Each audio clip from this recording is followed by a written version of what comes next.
যারা মুসলমান তাদের উপর ওয়াজিব হলো শাসকের আনুগত্য করা, আমিরের আনুগত্য করা যতক্ষণ নাফরমানিমূলক কোনো কথা না বলা হবে। ফাইদা উমিরা বিমাসিয়াতিন, যদি নাফরমানির কথা বলা হয়, হুকুম করা হয়, নবীজি বলেন ফালা সামআ, সেই আমিরের কথা শোনা যাবে না, ওয়ালা তাআতা, তাকে মানা যাবে না, তার ইতাআত করা যাবে না। ইতাআত নামে কোনো পার্টি আছে? হ্যাঁ, এটা আবার কি পার্টি? না না না, আপনি কারো নাম বলবেন না, এই নামে পার্টি হয় কিভাবে? সহিহ বুখারী 4340 নম্বর হাদিসটি যদি পারেন গল্পের মতো মনে রাখবেন। এখন যেটা বলবো, আলী রাদিয়াল্লাহু তাআলা আনহুর বর্ণনা, তিনি বলেন বাআসান নবিয়্যু সাল্লাল্লাহু আলাইহি ওয়াসাল্লাম সারিয়াতান ওয়াস্তা'মালা আলাইহিম রাজুলাম মিনাল আনসার ওয়া আমারাহুম আন ইউতিউহু। একটা বাহিনীকে নবীজি জিহাদে পাঠাইলেন, একজন আমির বানায়া দিলেন আর বললেন সবাই যেন আমিরের আনুগত্য করে। সবাই খুব মন দিয়ে শোনেন, আরো 10টা মানুষকে জানাবেন এই হাদিসটা। নবীজি একটা বাহিনীকে জিহাদে পাঠাইলেন, একজন আমির বানায়া দিলেন, সবাইকে বললেন আমির সাহেব যা বলবে সব শুনবা। তো বাহিনী নিয়ে রওনা করছে আমির সাহেব। ফাগদিবা, কোনো কারণে আমির সাহেবের রাগ উঠছে। রাগ ওঠার পর আমির সাহেব সেনাবাহিনীকে বললেন আলাইসা কদ আমারাকুম রাসূলুল্লাহ সাল্লাল্লাহু আলাইহি ওয়াসাল্লাম আন তুতিউনি, আচ্ছা নবী কি তোমাদেরকে হুকুম করে নাই আমাকে মানার জন্য? আমি যা বলবো সব মানবা, এটা কি নবী বলে নাই? তো সেনাবাহিনীতে যে সাহাবীরা ছিলেন তারা বললেন হ্যাঁ, নবীজি বলেছেন আপনি যা বলবেন আমরা সব শুনবো। আমির সাহেব বললেন তাহলে এখন আমি যা বলবো তা শোনো। ইজমাউলি হাতবা, তোমরা আমার জন্য লাকড়ি সংগ্রহ করো। সবাই চলে যায়, গিয়ে লাকড়ি সংগ্রহ করছে। ফাজামাউ লাহু, আমির সাহেবের সামনে লাকড়ির স্তূপ করার পর আমির সাহেব বললেন আউকিদুহা নারা, লাকড়ির মধ্যে আগুন লাগায় দাও। ফাআউকাদুহা নারা, লাকড়ির মধ্যে আগুন লাগিয়ে দিছে। আগুন লাগানোর পর এবার আমির সাহেব বললেন উদখুলুহা, তোমরা সবাই আগুনের মধ্যে ঝাঁপ দাও। বুঝতেছেন সবাই? এটা কিন্তু কোনো কল্প কাহিনী না, সহিহ বুখারীর 4340 নম্বর হাদিস। সবাই মনে রাখবেন এটা। আমির সাহেব বললেন লাকড়ি আনো, আগুন জ্বালাও। জ্বালাইছে, দাও দাও করে আগুন জ্বলতেছে। সবাই ঝাঁপ দাও, আমার কথা মানবা, নবী বলছে আমি যা বলবো সব শুনবা। ফাহাম্মু, সাহাবায়ে কেরাম মোটামুটি ভাবে মানসিক প্রস্তুতি নিয়ে নিছে, তারা লাফ দিবে, আগুনে ঝাঁপ দিবে। ঝাঁপ দেওয়ার আগে একজন আরেকজন এইভাবে খোঁচায়। ফাজাআলা ইউমসিকু বা'দুহুম বা'দ, একজন আরেকজন এইভাবে আশেপাশে এইভাবে মন করে এই আসলে ঝাঁপ দিব, আসলে ঝাঁপ দিব। একজন আরেকজনকে বলতেছে কেন? ফারারনা মিনান নারি ইলা রাসূলিল্লাহি সাল্লাল্লাহু আলাইহি ওয়াসাল্লাম, আরে আগুন থেকে বাঁচার জন্য রাসূলের হাতে বায়াত হলাম, ইসলাম গ্রহণ করলাম তো আগুন থেকে বাঁচার জন্য। সেই নবী বলবে আমিরের কথা শুনতে গিয়ে আগুনে ঝাঁপ দিতে, এটা কেমন যেন আমাদের কাছে লাগতেছে, আসলে ঝাঁপ দিব। সাহাবীরা নিজেরা বলতেছে। তো ঝাঁপ দিবে দিবে না, দিবে না, হাত্তা খামাদাতিন নার, এই করতে করতে আগুন নিভে গেছে। সুবহানাল্লাহ। ওয়া সাকানা গদবুহু, আমির সাহেবের রাগও ঠান্ডা হয়ে গেছে। শুধু এই রাগটা ঠান্ডা হয় নাই 9-10 বছর। হ্যাঁ, তো আমির সাহেবের রাগ ঠান্ডা হয়ে গেছে। ওলামায়ে কেরাম এত বুঝায়, আলেমরা কখনো আপনাদের শত্রু না, এটা মনে রাখবেন। ওলামায়ে কেরাম নবীর ওয়ারিস হিসাবে শুধু সঠিক বিষয়টা আপনাদেরকে বলে দেয়, গ্রহণ করবেন ভাগ্য ভালো, গ্রহণ করবেন না হত ভাগা হওয়া ছাড়া উপায় থাকবে না। আগুনে ঝাঁপ দাও, আগুনে ঝাঁপ দাও। তো সবাই করতে করতে আগুন নিভে গেছে, আমির সাহেবের রাগ ঠান্ডা হয়ে গেছে। ঘটনাটি নবীর কাছে চলে গেছে। ইয়া রাসূলুল্লাহ, ইয়া হাবিবাল্লাহ, আমির সাহেব আমাদেরকে বলছেন আগুনে ঝাঁপ দেওয়ার জন্য। আমির সাহেবের হুকুম আমরা অমান্য করেছি, আমরা আগুনে ঝাঁপ দেই না। এর মানে হলো আমরা ঝাঁপ দিব কি দিব না, দিব কি দিব না, এই করতে করতে আগুন নিভে গেছে। নবীজি বললেন সর্বনাশ, লাউ দাখালুহা মা খারাজু মিনহা ইলা ইয়াউমিল কিয়ামাহ, আমিরের কথা মেনে তারা যদি আগুনের মধ্যে ঝাঁপ দিত কিয়ামত পর্যন্ত আগুন থেকে বের হতে পারত না। নাউজুবিল্লাহ। হাদিসের শেষে আল্লাহ নবী বলেন ইন্নামাত তাআতু ফিল মারুফ, আমির সাহেবের কথা ততটুকু মানবা যতটুকু নেয় সঙ্গত কথা। নাফরমানিমূলক কোনো কথা যদি বলে সেই কথা শোনাও যাবে না, মানাও যাবে না। আলেমরা বারবার ধরিয়ে দিচ্ছে এই ভুল ওই ভুল, সতর্ক বার্তা দিচ্ছে। এরপরেও যদি সংশোধন না হয় পথভ্রষ্টতা হওয়া ছাড়া উপায় নাই। আলহামদুলিল্লাহি কাফা ওয়া সালামুন আলা ইবাদিহিল্লাযীনা ইসতাফা। আম্মা বা'দু ফাআউযু বিল্লাহি মিনাশ শাইতানির রাজীম। বিসমিল্লাহির রহমানির রহিম। ইয়া আইয়ুহাল্লাযীনা আমানু উদখুলু ফিস-সিলমি কাফা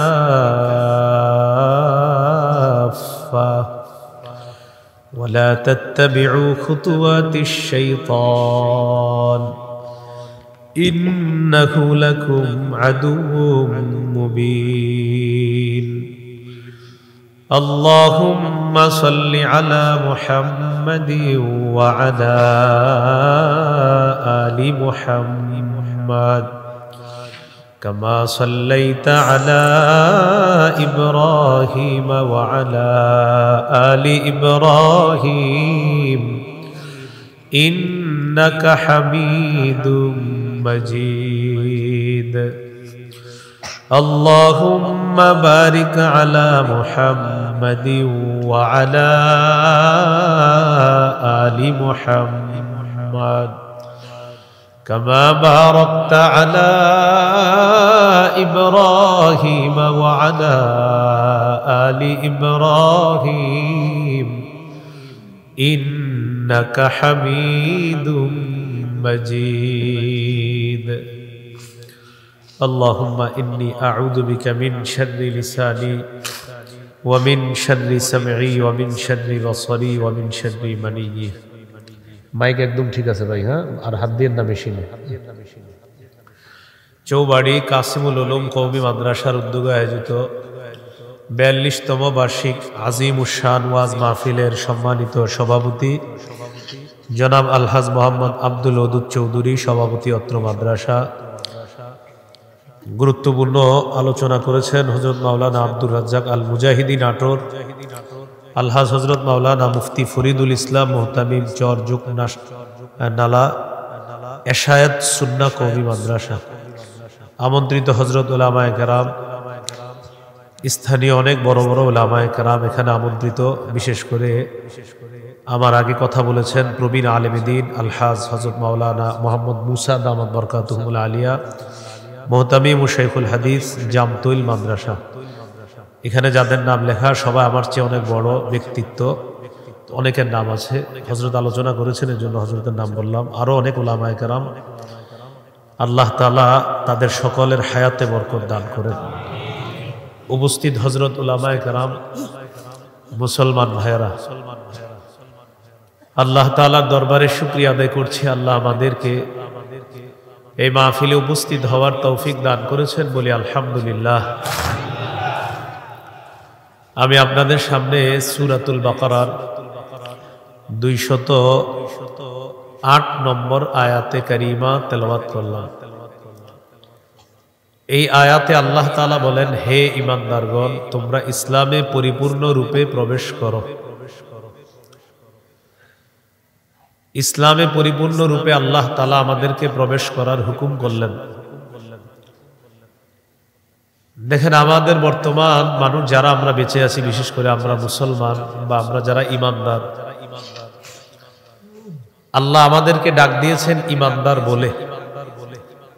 ঈমানদার বলে ডাক দিয়ে বললেন ইসলামে পরিপূর্ণ প্রবেশ করো।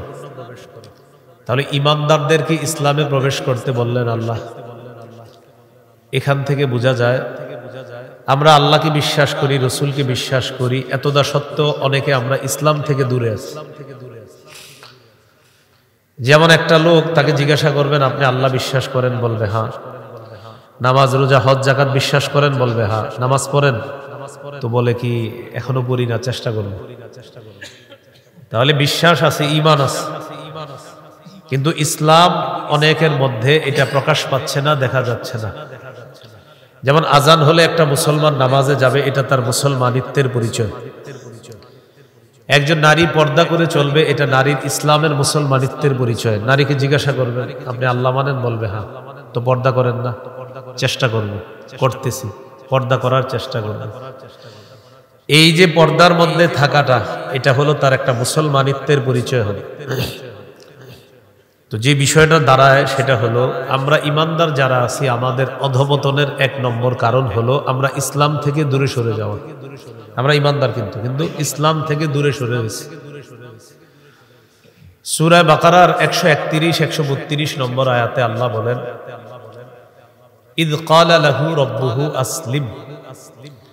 ইব্রাহিম আলাইহিস সালাতু ওয়াস সালামকে তার রব বললেন আপনি আত্মসমর্পণ করেন। ইব্রাহিম আলাইহিস সালাম বললেন আসলামতু লিরাব্বিল আলামিন, আমি বিশ্ব জগতের রব আল্লাহর কাছে আত্মসমর্পণ করলাম। পরের আয়াতে আল্লাহ বলেন ওয়াওয়াসসা বিহা ইব্রাহিমু বানিহি ওয়া ইয়াকুব ইয়া বানিয়া ইন্নাল্লাহা আসতাফা লাকুমুদ-দীনা ফালা তামুতুন্না ইল্লা ওয়া আনতুম মুসলিমুন। ইয়াকুব নবী, ইব্রাহিম নবী তাদের সন্তানদেরকে ওসিয়ত করেছেন, হে প্রিয় সন্তানেরা, আল্লাহ তাআলা তোমাদের জন্য দিন নির্বাচন করেছেন, অতএব তোমরা মুসলমান না হয়ে মৃত্যুবরণ করবা না। কথা হলো দিন নির্বাচন করেছেন, এই দিন কি জিনিস? সূরা আলী ইমরানের 19 নম্বর আয়াতে আল্লাহ বলেন ইন্নাদ-দীনা ইনদাল্লাহিল ইসলাম, আল্লাহর কাছে একমাত্র দিন হলো ইসলাম। কেউ যদি ইসলাম ছাড়া অন্য কোনো কিছুকে দিন হিসাবে গ্রহণ করে, এটা তার থেকে গ্রহণ করা হবে না, এটা গ্রহণযোগ্য হবে না। সূরা আলী ইমরানের 85 নম্বর আয়াতে আল্লাহ তাআলা বলেন ওয়া মান ইয়াবতাগি গায়রাল ইসলামি দীনান ফালাই ইউকবালা মিনহু, যে ব্যক্তি ইসলাম ছাড়া অন্য কোনো কিছুকে দিন হিসাবে গ্রহণ করবে, ফালাই ইউকবালা, এই দিন অর্থাৎ ইসলাম ছাড়া অন্য কোনো দিন লাই ইউকবালা, গ্রহণযোগ্য হবে না, আল্লাহর কাছে এটা গৃহীত হবে না। তাহলে একমাত্র ইসলাম আল্লাহর কাছে গ্রহণযোগ্য হবে। আল্লাহ আমাদেরকে, যারা আমরা মুমিন আছি, আমাদেরকে আত্মসমর্পণকারী মুসলিম হওয়ার তৌফিক দান করুন। তাহলে আমাদের অধঃপতনের 1 নাম্বার কারণ ইসলাম থেকে দূরে সরে যাওয়া। ইসলাম মানে হলো আত্মসমর্পণ করা, আল্লাহর যতগুলা বিধান আছে সব বিধানগুলা মেনে নেওয়া, নিষেধগুলা, আদেশগুলা, এগুলাকে মাথা পেতে মেনে নেওয়া। নামাজ, রোজা, হজ, যাকাত, এগুলা আল্লাহর বিধান। সবাই আমরা এগুলার ওয়াজ যখন শুনি তখন বলি সুবহানাল্লাহ, আলহামদুলিল্লাহ বলে ফাটায় ফেলি। আল্লাহর একটা পবিত্র বিধান হলো জিহাদ। জিহাদের ওয়াজ যখন কোথাও শুরু হয় তখন অভিভাবকরা বলে ইন্না লিল্লাহ, মানে জিহাদের বিষয়টা আমাদের মুসলমানের মস্তিষ্কে এমন ভাবে এখন এটাকে সাজানো হয়েছে যে জিহাদ মানি কেমন যেন অন্য কিছু। নাউজুবিল্লাহ পড়েন। আল্লাহর সব বিধানগুলোর সামনে মাথা নত করা, এটা হলো ইসলাম। জিহাদের নিয়ত প্রত্যেকটা মুসলমানের থাকতে হবে, যদি না থাকে মুনাফিকি মৃত্যু হবে। সহিহ মুসলিমের বর্ণনা 1910 নম্বর হাদিস, রাসূলুল্লাহ সাল্লাল্লাহু আলাইহি সাল্লাম বলেন মান মাতা ওয়া লাম ইয়াগজু ওয়া লাম ইউহাদ্দিস বিহি নাফসা মাতা আলা শু'বাতিন মিনান নিফাক। কোন মুসলমান মৃত্যুবরণ করলো, জিহাদ করলো না, অথবা জিহাদের সংকল্প রাখলো না, সে মুনাফিকি মৃত্যুবরণ করবে। কি মৃত্যুবরণ করবে? মুনাফিক। তাহলে বলেন সকলের জিহাদের নিয়ত আছে তো ইনশাআল্লাহ? আবু দাউদের হাদিস 2504 নম্বর হাদিস, قال رسول الله صلى الله عليه وسلم জাহিদুল মুশরিকিনা বিআমওয়ালিকুম ওয়া আনফুসিকুম ওয়া আলসিনাতিকুম। রাসূলুল্লাহ সাল্লাল্লাহু আলাইহি সাল্লাম বলেন তোমরা মুশরিকদের বিরুদ্ধে লড়াই করো তোমাদের সম্পদ দিয়ে, তোমাদের জান দিয়ে, তোমাদের জবান দিয়ে। দেখেন আমরা বাংলাদেশে 90% বেশি মুসলমান, সামান্য কিছু মুশরিক আমাদের এই মুসলমানদের উপর আধিপত্য বিস্তার করার একটা ষড়যন্ত্র চালাইতেছে। কিছু মুশরিক আমাদের উপর আধিপত্য বিস্তার করতে চায়। আল্লাহ তাআলা বলেন লাতাজিদান্না আশাদ্দান নাসি আদাওয়াতাল লিল্লাযীনা আমানুল ইয়াহুদা ওয়াল্লাযীনা আশরাকু, যারা ইহুদি যারা মুশরিক ঈমানদারদের সবচেয়ে কঠিন শত্রু হিসাবে আপনি তাদেরকে পাবেন। মুশরিকরা আমাদের উপর আধিপত্য বিস্তার করার এই সাহস কিভাবে পেল? এটার একটা অপরাধ আমাদের আছে। আমরা বারবার ভুল করে এক তাগুত ছাড়ি আর এক তাগুত ধরি, এজন্য আমাদের ভাগ্যের পরিবর্তন হয়। আমরা অভিভাবক মানতে হবে আল্লাহকে, এটা না করে আমরা পশ্চিমকে অভিভাবক মানি, কখনো কখনো পশ্চিমাকে অভিভাবক মানি। কিন্তু আল্লাহ নিষেধ করেছেন আমাদেরকে।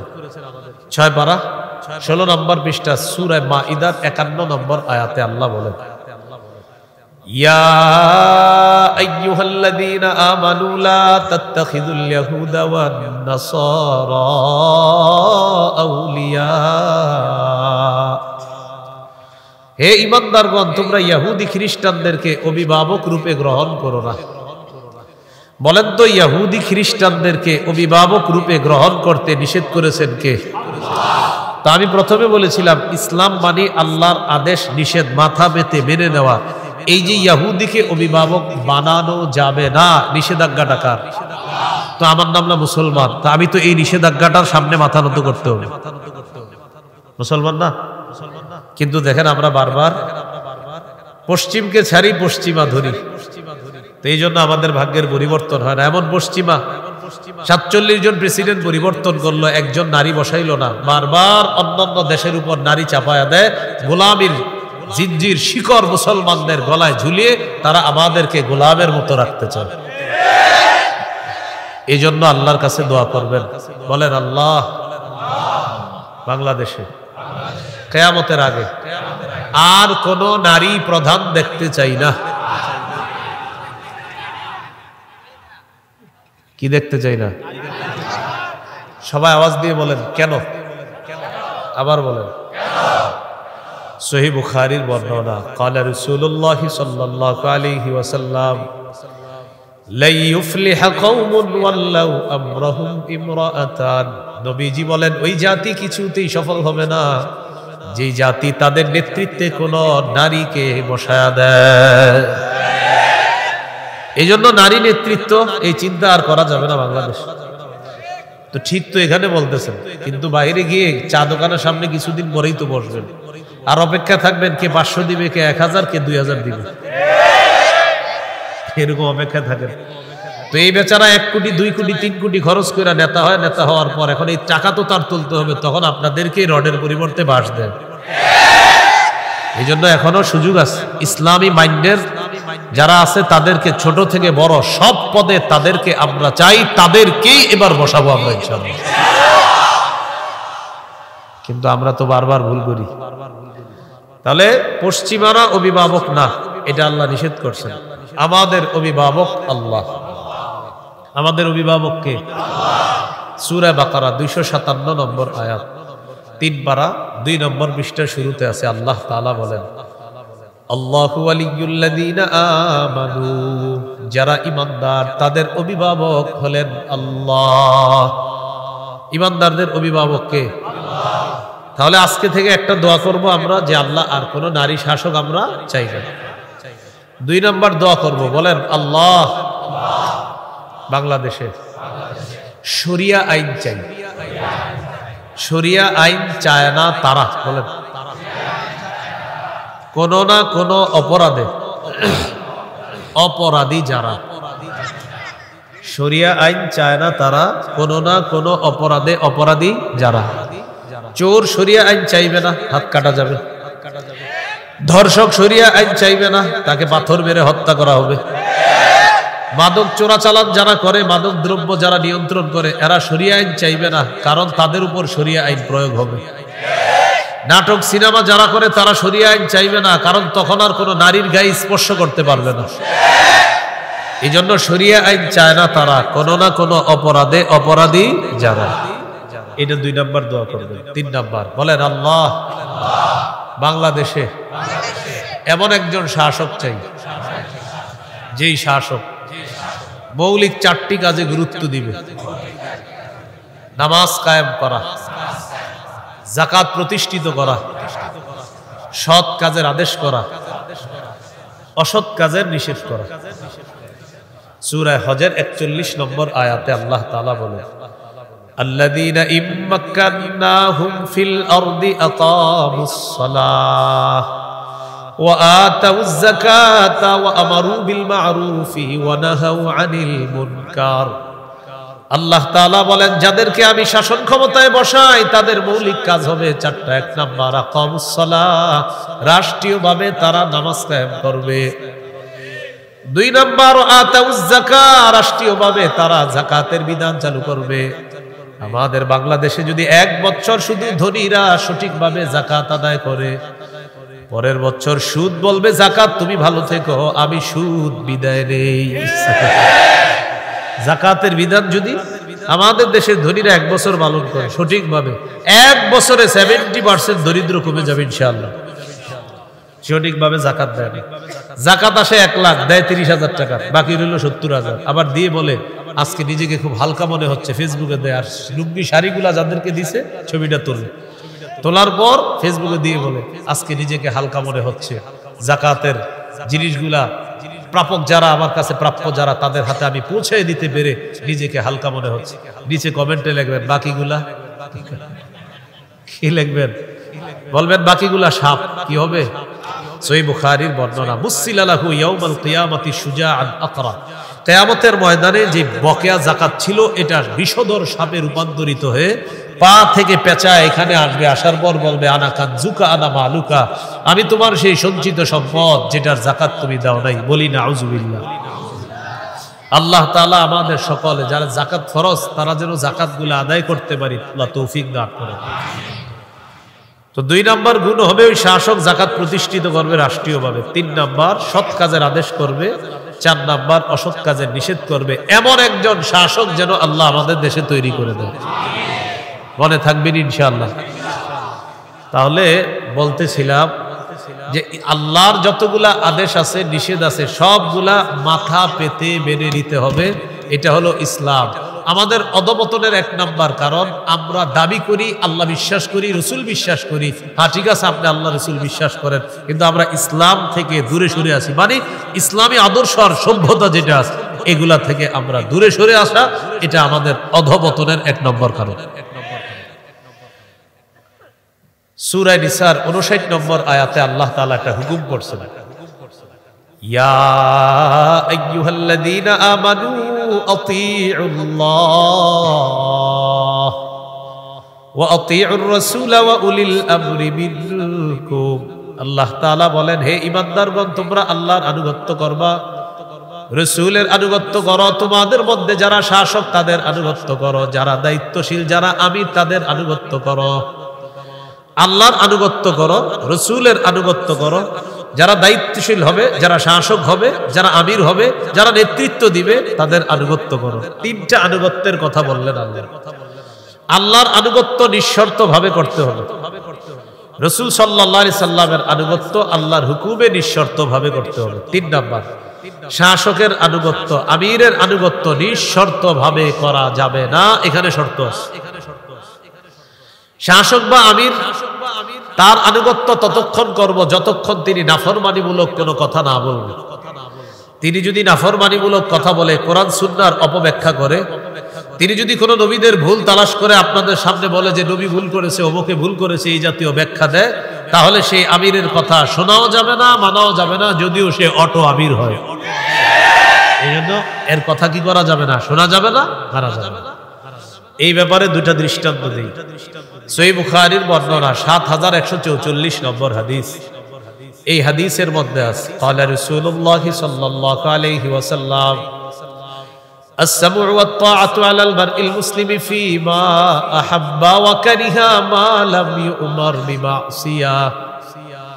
যারা মুসলমান তাদের উপর ওয়াজিব হলো শাসকের আনুগত্য করা, আমিরের আনুগত্য করা ততক্ষণ যতক্ষণ নাফরমানিমূলক কোনো কথা না বলা হবে।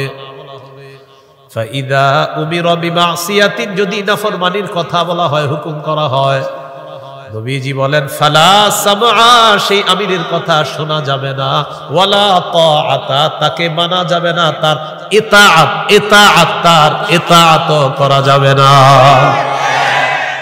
ইতাআত নামে কোনো বাটি আছে? এটা আবার কি পার্টি? না না না, আপনি কারো নাম বলবেন না, এই নামে পার্টি হয় কিভাবে?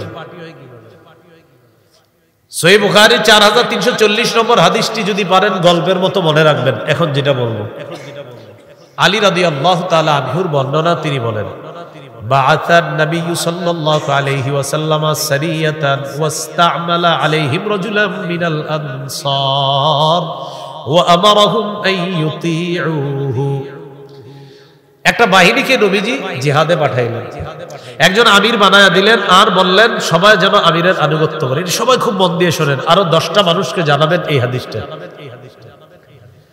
নবীজি একটা বাহিনীকে জিহাদে পাঠাইলেন, একজন আমির বানায়া দিলেন, সবাইকে বললেন আমির সাহেব যা বলবে সব শুনবা। তো বাহিনী নিয়ে রওনা করছে আমির সাহেব। ফাগদিবা, কোনো কারণে আমির সাহেবের রাগ উঠছে।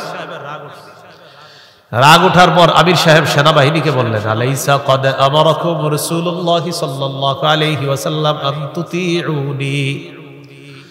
আচ্ছা, নবী কি তোমাদেরকে হুকুম করে নাই আমাকে মানার জন্য? আমি যা বলবো সব মানবা, এটা কি নবী বলে নাই? তো সেনাবাহিনীতে যেই সাহাবীরা ছিলেন তারা বললেন, হ্যাঁ নবীজি বলেছেন আপনি যা বলবেন আমরা সব শুনবো। আমির সাহেব বললেন, তাহলে এখন আমি যা বলবো তা শোনো।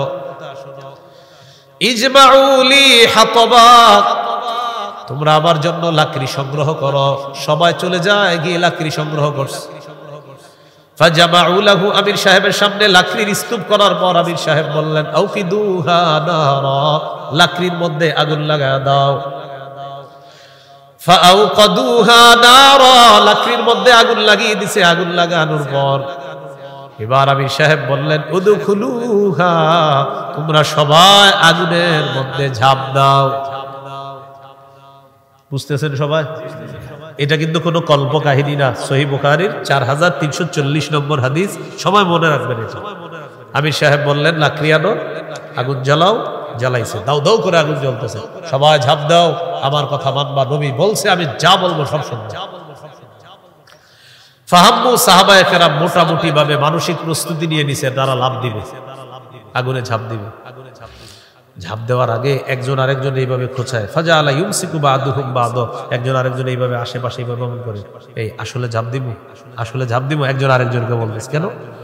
ফারারনা মিনান নারি ইলা রাসূলিল্লাহি সাল্লাল্লাহু আলাইহি ওয়াসাল্লাম, আরে আগুন থেকে বাঁচার জন্য রাসূলের হাতে বায়াত হলাম, ইসলাম গ্রহণ করলাম তো আগুন থেকে বাঁচার জন্য। সেই নবী বলবে আমিরের কথা শুনতে গিয়ে আগুনে ঝাঁপ দিতে, এটা কেমন যেন আমাদের কাছে লাগতেছে, আসলে ঝাঁপ দিব। সাহাবীরা নিজেরা নিজেরা বলতেছে। তো ঝাঁপ দিবে দিবে না, দিবে দিবে না, হাত্তা খামাদাতিন নার, এই করতে করতে আগুন নিভে গেছে। সুবহানাল্লাহ। ওয়া সাকানা গদবুহু, আমির সাহেবের রাগও ঠান্ডা হয়ে গেছে। শুধু এই রাগটা ঠান্ডা হয় নাই 9-10 বছর। হ্যাঁ, তো আমির সাহেবের রাগ ঠান্ডা হয়ে গেছে। ওলামায়ে কেরাম এত বুঝায়, আলেমরা কখনো আপনাদের শত্রু না, এটা মনে রাখবেন।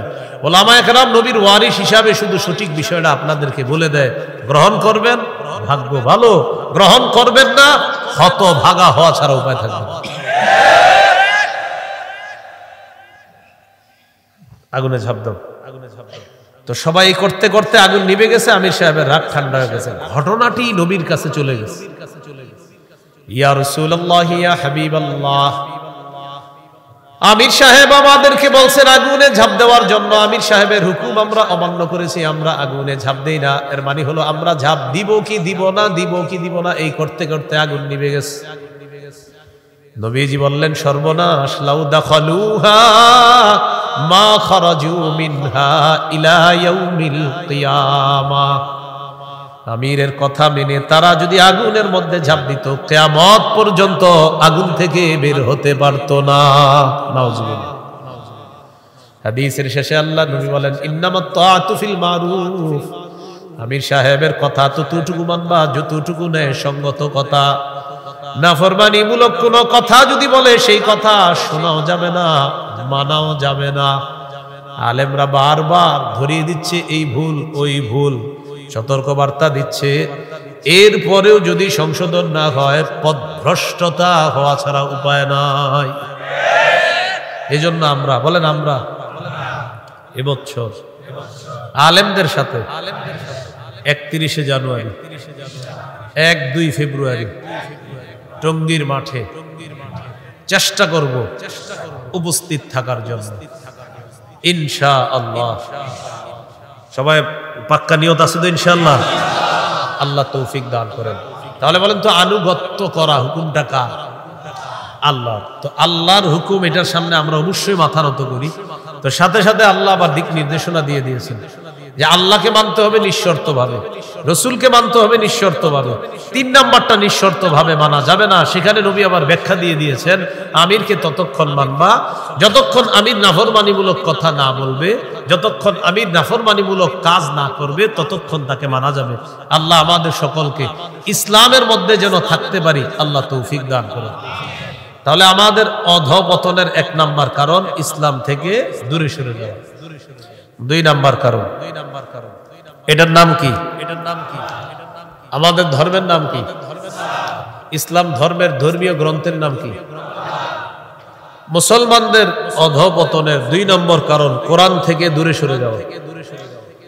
আমরা গর্ব করে বলি আমাদের ধর্মীয় গ্রন্থ শ্রেষ্ঠ গ্রন্থ আল কোরআন, কিন্তু গত রমজান থেকে এই পর্যন্ত অনেক মুসলমান আছেন যারা একদিনের জন্য এটা খুলে দেখেন নাই ভিতরে কি আছে। ঘটনা কি? আপনাদের ঠিকের আওয়াজ তো এখন হালকা হয়ে গেল। এই কোরআন গত রমজান থেকে এই পর্যন্ত, হয়তো রমজানে খুলছিলেন, ওই যে রমজানে অনেকে 1 খতম পরে 2 খতম পরে এরকম একটা নিয়ত করে ফেলছে, নিয়ম। কোরআন থেকে দূরে সরে যাওয়া আমাদের অধঃপতনের 2 নম্বর কারণ।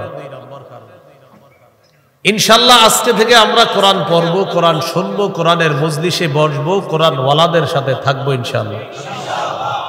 আল্লাহ তাআলা বলেন, ওয়ালাকিন জাআলনাহু নূরান নাহদি বিহি মান নাশাউ মিন ইবাদিনা। আল্লাহ তাআলা বলেন কোরআন এমন এক নূর, এই নূরের মাধ্যমে আমি আমার বান্দাদের মধ্য থেকে যাকে চাই তাকে আমি আল্লাহ হেদায়েতের রাস্তায় চালায়া দেই। কোরআন হলো নূর, কোরআন আলো। আমি যাকে চাই কোরআনের মাধ্যমে তাকে হেদায়েত দান করি। এখন এই কোরআন আপনি যত পড়বেন তত আল্লাহ তাআলা আপনাকে হেদায়েতের পথে রাখবেন। সূরা বনী ইসরাঈলে আল্লাহ বলেন, ইন্না হাদাল কোরআন ইয়াহদি লিল্লাতী হিয়া আকওয়াম। এই কোরআন মানুষকে রাস্তা দেখায়, ওই রাস্তা যেটা অধিক সহজ রাস্তা, সরল রাস্তা। এই কোরআন মানুষকে ওই রাস্তা দেখায়। আল্লাহ তাআলা বলেন, বাশীরাও ওয়া নাযীরা। কোরআন জান্নাতের সুসংবাদ দেয়, জাহান্নাম থেকে ভয় দেখায়। শুধু তাই না, আপনি এই কোরআন থেকে ঔষধ গ্রহণ করবেন, ঔষধ, শিফা। সূরা ইউনূসের মধ্যে আল্লাহ বলেন, ইয়া আইয়ুহান নাসু ক্বাদ জাআতকুম মাউইযাতুম মির রাব্বিকুম ওয়া শিফাউল লিমা ফিস সুদুরি ওয়া হুদা ওয়া রাহমাতুল লিল মুমিনিন। হে মানুষ, তোমাদের কাছে এসেছে তোমাদের রবের পক্ষ থেকে ওয়াজ। ওয়া শিফাউল লিমা ফিস সুদুর, তোমাদের অন্তরে যত রোগ আছে, তোমাদের ভিতরে যত রোগ আছে, রোগের শিফা, আরোগ্য হলো আল কোরআন।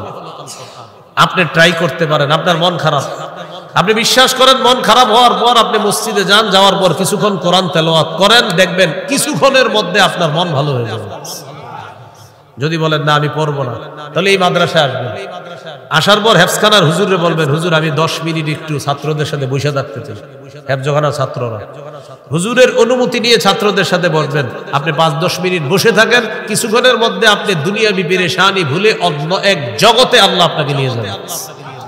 যদি না হয় টাকা ফেরত, আপনি দেখেন। তাহলে কোরআন মেডিসিন, কোরআন আরোগ্য, কোরআন ঔষধ। কিন্তু আমরা কোরআন থেকে দূরে সরে আসি। রাতের বেলা আপনার স্ত্রী অসুস্থ, ওই মুহূর্তে আপনি 7 বার সূরা ফাতিহা পড়েন, পানিতে পড়ে আপনার স্ত্রীকে পান করান, আল্লাহ তাআলা আপনার অসুস্থ স্ত্রীকে সুস্থ করে দিবেন, ইয়াকিন রাখেন। সাহাবীরা জিহাদে গেছে, জিহাদে যাওয়ার পর খ্রিস্টানদেরকে বলছে আমাদেরকে একটু মেহমানদারি করো। তারা অস্বীকৃতি জানালো, না মেহমানদারি করবো না। তো তাদের যে লিডারকে বিচ্ছু কামড় দিছে। এখন বিচ্ছু কামড় দেওয়ার পর কবিরাজ, ওজা টোজা কত কিছু আনে, ভালো হয় না। সবাই পরামর্শ করলো মুসলমানদের কাছে যাই, দেখি কিছু পাই কিনা। মুসলমানের কাছে আসছে, আসার পর আমির সাহেবকে যিনি, তাকে বললেন, আফিকুম রাকিন, তোমাদের মধ্যে ঝাড় ফুঁক করার মতো কেউ আছে কিনা?